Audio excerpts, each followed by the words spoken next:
All right, what's up everybody? Welcome back to episode 2 on can we build a motorcycle clothing brand? What have we accomplished since last week's video? You're seeing that very sexy bike behind me. That is a Norden 901 Expedition. I do have a video coming out on that soon. I've done about 250 miles on that bike, so a video coming on that soon, so don't ask, because I know you're gonna ask. Today is all about moto clothing. Can we build a brand?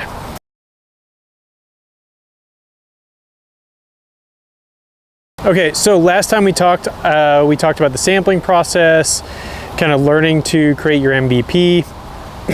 Since last week, I have started to whittle down those features that I think are going to make the product a good first run.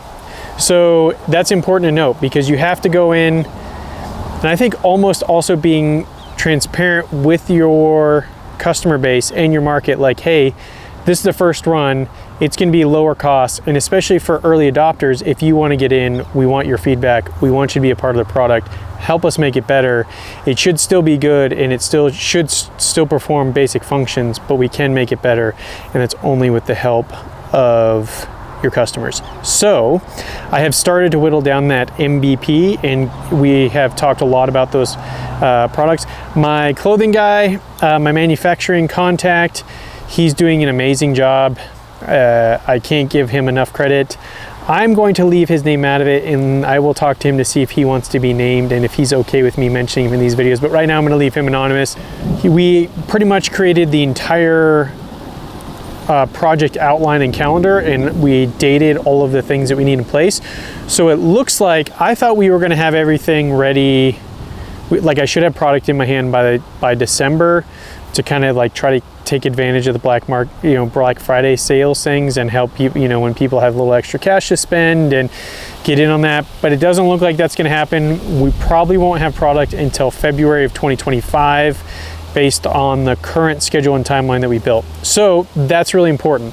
So now we have a date in place and dates that we have to achieve certain goals, which is really good for me, because then it gives me a task list and it's just about checking those things off. And kind of like the first video I mentioned, where I feel like with any business, if you think about all of this stuff you have to do and everything it's going to take to accomplish that, and to be like a full-on like $1 million business is running, like you'll get lost in the weeds, and it'd probably be like analysis by paralysis, right? Or paralysis by analysis is the word I'm looking for, because there's too much stuff.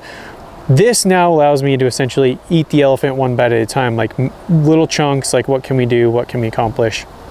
So we're moving along there.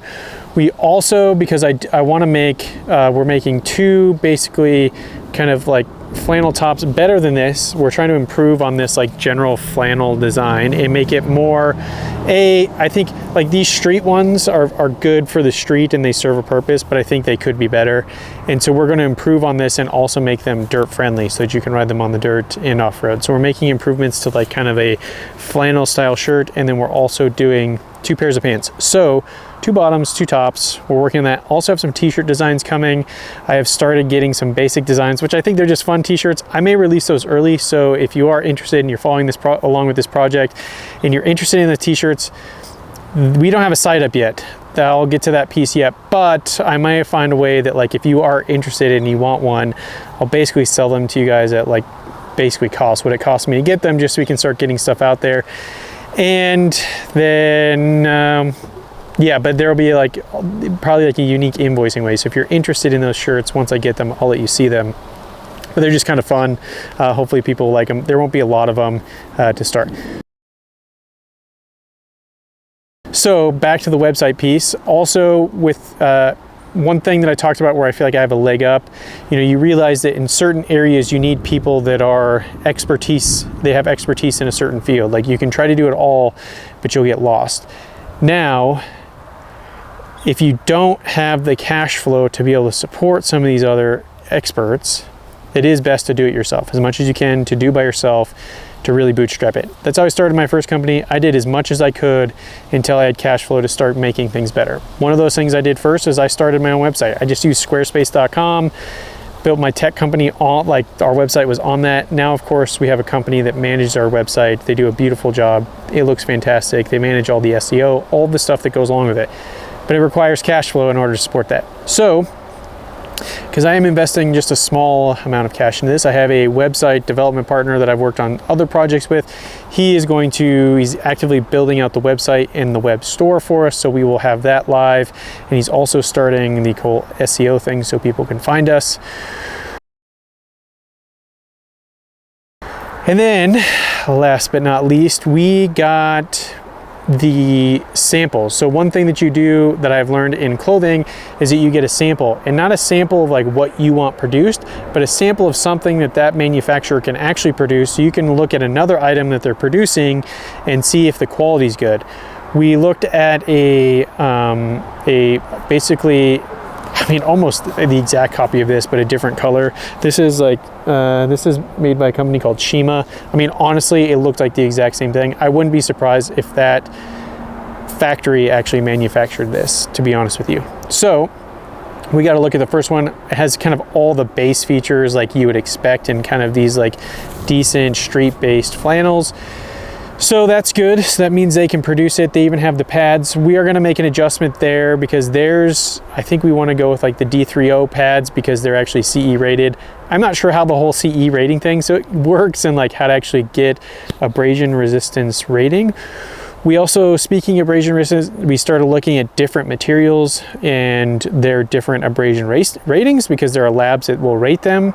And what is the benefit of going with like a name brand, you know, abrasion material versus like an off-label brand? Do they have basically the same resistance and one is just cheaper?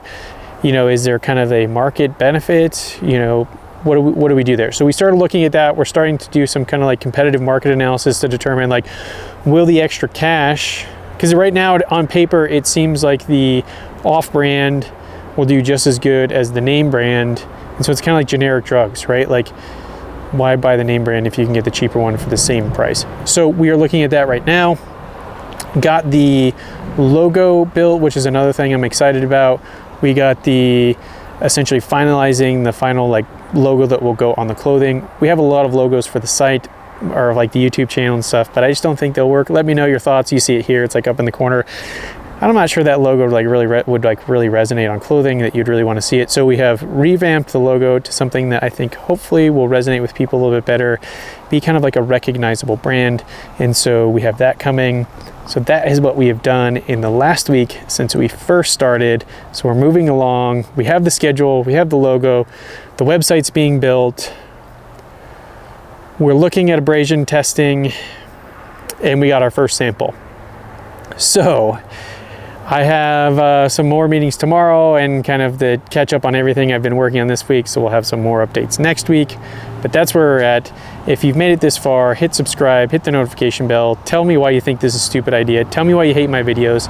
Tell me why I'm so dang ugly and I shouldn't worry about making an apparel company, because who wants to look at this ugly mug? So with that being said, we'll have another video next week, but until then, stay safe out there.